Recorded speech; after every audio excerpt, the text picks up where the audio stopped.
मित्रों, इसके पहले वीडियो में हमने हिंदी व्याकरण में संज्ञा और संज्ञा के भेद इसका हमने अध्ययन किया है। आज हम विकारी के प्रकारों का दूसरा भाग यानी कि सर्वनाम और सर्वनाम किसे कहते हैं इसका हम आज अध्ययन करेंगे। तो सबसे पहले सर्वनाम क्या है, इसे यह देखने से पहले यहाँ पर कुछ वाक्य लिखे हैं, उन वाक्य की ओर हम देखते हैं। जैसे कि पहला वाक्य है कि राम लड़का है, दूसरा वाक्य राम बाजार जाता है, तीसरा राम खाना खाता है और चौथा राम पाठशाला जाता है। यहाँ पर अगर इन वाक्यों की ओर हम ध्यान दें तो राम जो है वही राम इस संज्ञा का प्रयोग बार बार होता हुआ हमें दिखाई देता है। जैसे कि यहाँ पर राम लड़का है, राम बाजार जाता है, राम खाना खाता है, राम पाठशाला जाता है। तो यहाँ पर राम इस संज्ञा का उपयोग जो है वो हर बार होता हुआ हमें दिखाई देता है।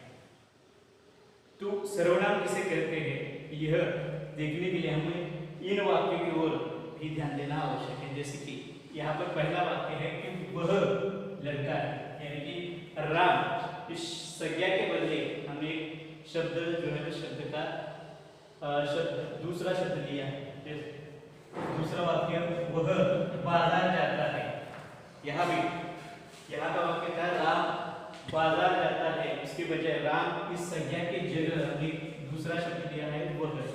तीसरा वाक्य था हमारा राम खाना खाता है, इस वाक्य को यहाँ राम इस संज्ञा के बदले उसने इस शब्द का प्रयोग किया है, वाक्य हमारा होता है उसने खाना खाया। चौथा वाक्य राम पाठशाला जाता है और यहाँ हमने वह पाठशाला जाता है, ऐसे शब्दों का प्रयोग किया। इन वाक्यों में वह उसने यह शब्द क्या होते हैं कि राम इस संज्ञा के बदले आते हैं या राम इस संज्ञा के स्थान पर आते हैं। इसलिए सर्वनाम यानी कि क्या है, सर्वनाम की परिभाषा क्या हो सकती है कि जो शब्द संज्ञा के स्थान पर आता है, जो शब्द संज्ञा के स्थान पर आता है उन शब्दों को ही क्या कहा जाता है, तो सर्वनाम सर्वनाम कहा जाता है, इसे ही सर्वनाम कहा जाता है। तो सर्वनाम यानी कि क्या, फिर एक बार किस संज्ञा के स्थान पर आने वाले शब्द को ही क्या कहा जाता है, सर्वनाम कहा जाता है। अब इसके आगे हम सर्वनाम के भेद क्या क्या होते हैं यह आगे देखेंगे। तो सर्वनाम क्या है यह देखने के बाद हम सर्वनाम के भेद क्या है वह देखते हैं। जैसे कि यहाँ पर पहला सर्वनाम का भेद आता है पुरुषवाचक सर्वनाम, दूसरा आता है आदर्शसूचक, तीसरा आता है निश्चयदर्शक, चौथा होता है अनिश्चयदर्शक, पांचवा संबंध सूचक सर्वनाम, 6 नंबर प्रश्नवाचक सर्वनाम और 7 निजवाचक सर्वनाम। यह सर्वनाम के 7 भेद है। अब इन 7 भेदों का हम व्याख्या और उनके उदाहरण के अनुसार उनका स्पष्टीकरण देखेंगे। यहाँ पर आप पहले सर्वनाम के भेदों क्या है, पुरुषवाचक सर्वनाम, तो उस पुरुषवाचक सर्वनाम की परिभाषा और साथ ही साथ वाक्य देखेंगे। पुरुषवाचक सर्वनाम यानी कि क्या, किसे कहा जाता है पुरुषवाचक सर्वनाम, तो यहाँ पर 3 भाग इसके हमें दिखाई देते हैं। जैसे कि बोलने वाला, सुनने वाला और जिसके विषय में बात की जाए वह।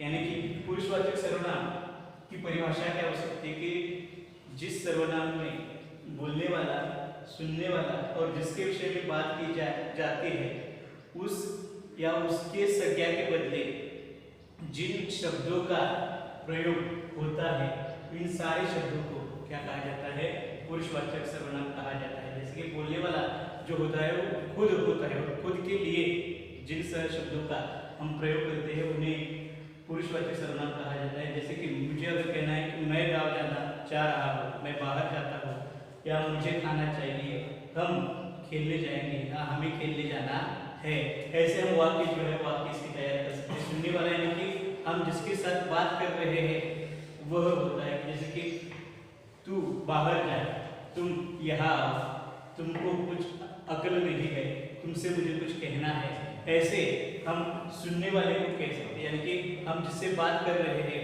वह उसके बदले या उस संज्ञा के बदले जिन सर्वनामों का प्रयोग होता है उन्हें पुरुषवाचक सर्वनाम कहा जाता है।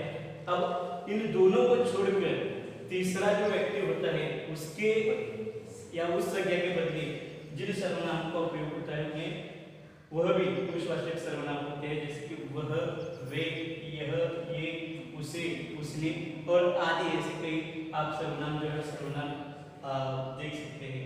तो यह हो गया पुरुषवाचक सर्वनाम। अगला भाग होता है नंबर 2 जो है वह है आदर्शसूचक सर्वनाम।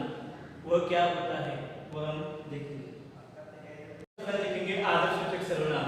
आदर्शसूचक सर्वनाम किसे कहा जाता है कि जिन आदरयुक्त संज्ञा के बदले या आदरयुक्त संज्ञा के स्थान पर जिन शब्दों का प्रयोग किया जाता है उन्हें क्या कहा जाता है, आदरयुक्त सर्वनाम कहा जाता है। जैसे कि आप कहा है, आप जैसा व्यक्ति और कोई नहीं है, या आपको एक आदर्श पुरस्कार दिया गया है। ऐसे जिन संज्ञाओं के स्थान पर आदरयुक्त शब्दों का उपयोग होता है उसका उन्हें लिखा जाता है, उन शब्दों को क्या कहा जाता है, आदरयुक्त सर्वनाम। आप ऐसे कई सारे उदाहरण लिख सकते हैं। अगला भेद जो है वह निश्चय दर्शक सर्वनाम। अब निश्चय दर्शक इस शब्द में ही उसका अर्थ जो है वह अर्थ छिपा हुआ होता है कि ऐसी संज्ञा कि जिन संज्ञाओं से क्या होता है कि निश्चित जो है बोध होता है, ऐसी संज्ञा के स्थान पर जिन शब्दों का प्रयोग होता है उन्हें क्या कहा जाता है, निश्चय दर्शक सर्वनाम। अब निश्चय दर्शक सर्वनाम की अगर हम परिभाषा देखना चाहें कि जिन सर्वनामों से निश्चय या निश्चित सर्वनाम निश्चित ऐसा बोध होता है, निश्चय ऐसे वह वस्तु मेरी है ऐसा बोध होता है, ऐसे सर्वनाम को निश्चय दर्शक सर्वनाम कहा जाता है। जैसे कि यहाँ पर वाक्य यह मेरा मकान है, यह इस सर्वनाम से क्या होता है कि निश्चय होता है कि वह होने वाला मकान जो है किसका है, यह का है। ये मेरी किताब है, यह सर्वनाम से निश्चित होता है कि वह किताब क्या है, उसकी है। वह नदी है, वह इस सर्वनाम से क्या होता है कि निश्चय होता है कि वह सामने दिखने वाली क्या है, नदी ही है। ऐसे निश्चय या निश्चित करने वाले, निश्चित दिखाने वाले सर्वनाम को ये क्या कहा जाता है, निश्चय दर्शक सर्वनाम कहा जाता है। अगला चौथा भेद है अनिश्चित दर्शक सर्वनाम। इस निश्चित दर्शक सर्वनाम से बिल्कुल विपरीत यह भेद जो है भेद में दिखाई देता है। अब इसकी परिभाषा जो है परिभाषा अलग होती है। यहाँ पर निश्चित ऐसा वह बोध करते हैं यह सारे सर्वनाम। तो यहाँ पर निश्चय या जिस सर्वनाम से निश्चित ऐसा बोध नहीं होता, उन अनिश्चित दिखाने वाले सर्वनाम को ही क्या कहा जाता है, अनिश्चित दर्शक सर्वनाम कहा जाता है। जैसे कि हम अगर वाक्य देखें तो वाक्य देखने के बाद हमें यह इसकी परिभाषा जो है परिभाषा पूरी समझ में आ सकती है। जैसे कि शायद तुम्हें कोई बुला रहा है, शायद यहाँ कहने से निश्चय या निश्चित कौन बुला रहा है इसका हमें पता नहीं चलता। अगला वाक्य कोई खड़ा है, निश्चित कोई खड़ा है यह हमें दिखाई नहीं देता। या अगला वाक्य है किसी ने दरवाजा खोला, तो किसने दरवाजा खोला यह भी हमें यहाँ पर ज्ञात नहीं होता। इसके बाद हम अगला भेद जो है अगला भेद देखेंगे। अगला भेद जो है वो देखने वाले वो है संबंध सूचक सर्वनाम। अब संबंध सूचक सर्वनाम यानी कि इसके नाम में ही इसका अर्थ जो है वह हमें दिखाई देता है। जैसे कि अगर इसकी हम परिभाषा करना चाहें तो परिभाषा क्या हो सकती है कि एक बात का दूसरी बात से क्या होता है कि संबंध दिखाने वाले सर्वनामों को ही क्या कहा जाता है, संबंध सूचक सर्वनाम। जैसे उदाहरण हम यहाँ पर लिखते हैं कि जो तुम कहोगे वह मैं कहूँगा।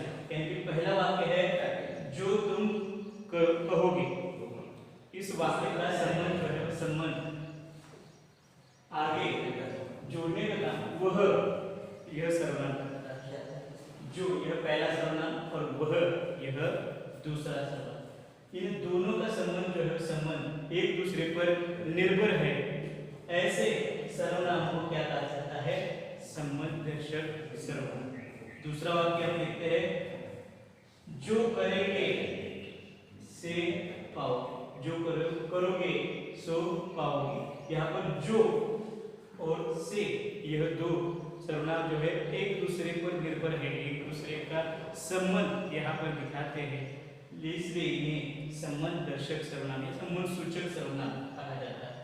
अगला वाक्य, जिसकी काठी उसकी भैंस, एक कहावत है, और यहाँ पर जिसकी काठी यह एक वाक्य है, और अगला उसकी भैंस, इन दोनों सर्वनाम जिसकी और उसकी ये सर्वनाम एक दूसरे का संबंध है, एक दूसरे पर यह निर्भर है, इसलिए इन्हें संबंध दर्शक सर्वनाम कहा जाता है। फिर एक बार इसकी व्याख्या देखिए कि संबंध दर्शक सर्वनाम यानी क्या, कि एक बात का दूसरी बात से क्या कहा जाता है, जब संबंध जो है संबंध दिखाया जाता है, ऐसे संबंध दिखाने वाले सर्वनाम को क्या कहा जाता है, संबंध दर्शक सर्वनाम या संबंध सूचक सर्वनाम भी हम कह सकते हैं।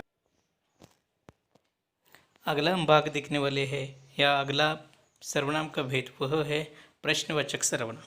अब प्रश्नवाचक सर्वनाम की परिभाषा अगर हम देखें तो परिभाषा क्या होती है, प्रश्न पूछने के लिए जिस सर्वनाम का उपयोग होता है उसे प्रश्नवाचक सर्वनाम कहते हैं।